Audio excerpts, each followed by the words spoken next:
Elle lutte contre le VIH-Sida au Gabon. Depuis lundi dernier, plusieurs experts du domaine de la santé sont réunis à Libreville pour améliorer et évaluer les mécanismes de prise en charge des personnes vivant avec le VIH-Sida.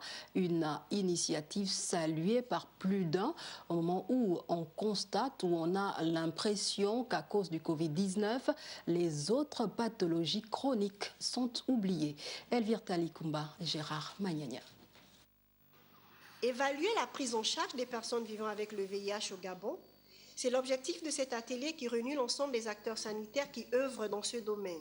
Durant 5 jours, ces experts vont plancher sur les résultats des travaux entrepris par les différents centres ambulatoires et autres structures sanitaires du Gabon en vue d'améliorer la prise en charge des malades. On peut s'attendre à ce que nous ayons fait le point sur combien de personnes ont été infectées, combien ont été mis sous traitement, combien ont été suivis, combien ont bénéficié d'une charge virale. C'est particulièrement intéressant cette année parce que nous avons la situation de la Covid-19 qui est venue quand même s'interposer. Ces assises permettront également d'aborder les différents points bloquants de cette prise en charge, dont la disponibilité des antirétroviraux, surtout en cette période de crise sanitaire due au Covid-19.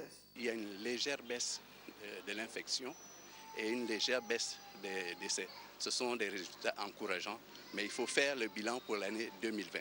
C'est la raison pour laquelle le ministère de la Santé, avec l'appui de l'OMS, a élaboré un plan stratégique national pour la lutte contre le VIH-Sida pour la période 2018-2022.